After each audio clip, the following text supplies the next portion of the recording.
A Wednesday morning wandering through the garden. Today particularly featuring all of our VEGO garden beds. There's 16 in this 3,000 square foot garden. The rest of the garden is in no dig back to Eden rows. One thing I'm doing in the VEGO beds is some very intensive planting tightly and with a variety of crops.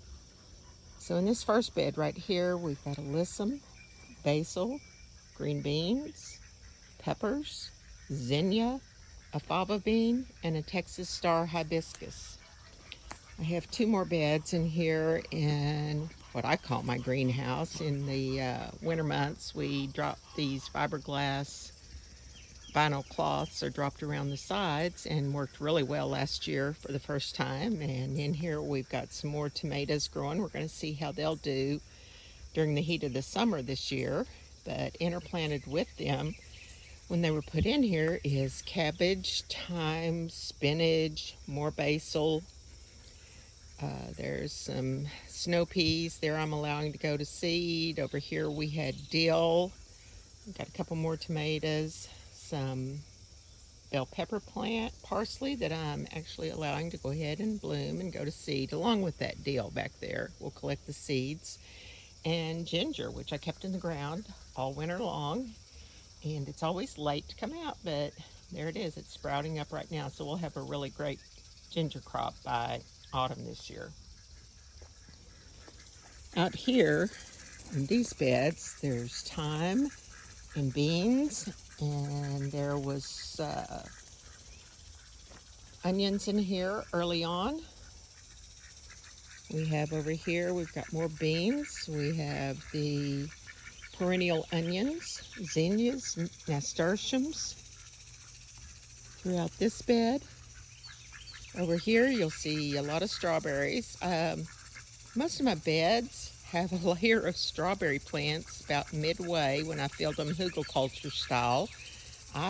We have strawberries go crazy here.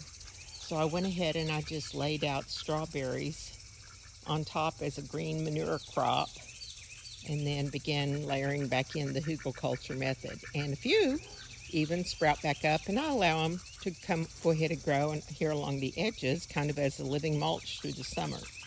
There's cornflowers in here, peppers, cosmos, and what you see blooming is collards right now, and more tomatoes in here.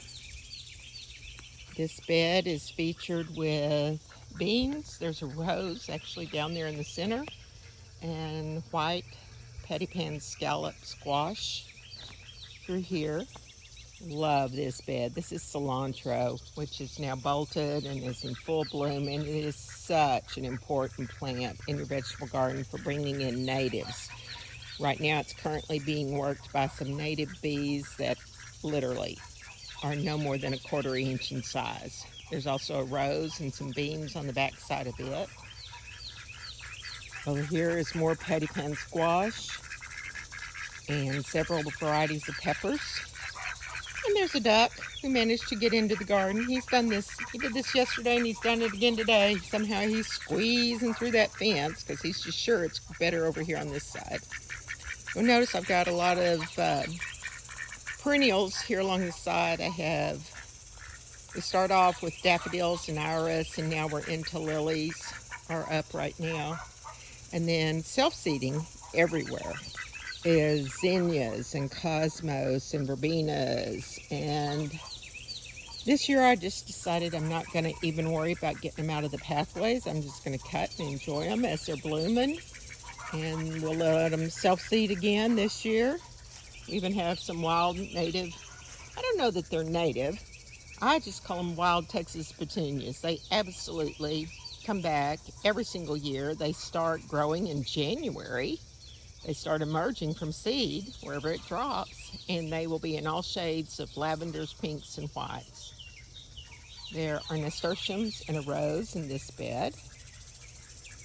And over here we have chives, peppers, more collards in bloom, Swiss chard in the front.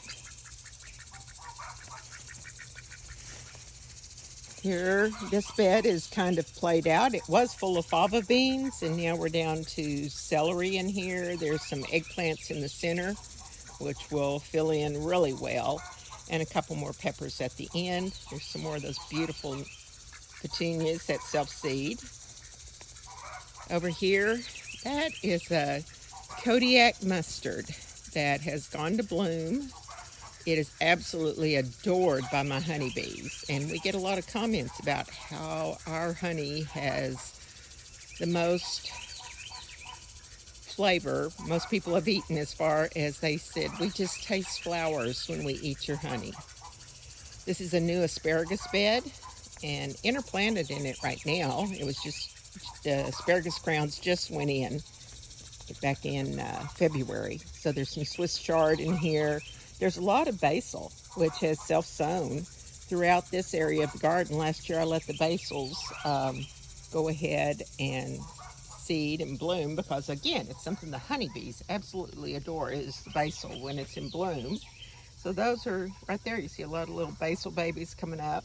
They'll get transplanted. They'll wind up somewhere else if you volunteer strawberries that drop. And this back bed also is more of the same. So that's the VEGO beds here in the vegetable garden. And I just thought I'd give y'all a quick tour. This is May the 21st. Happy gardening, everyone.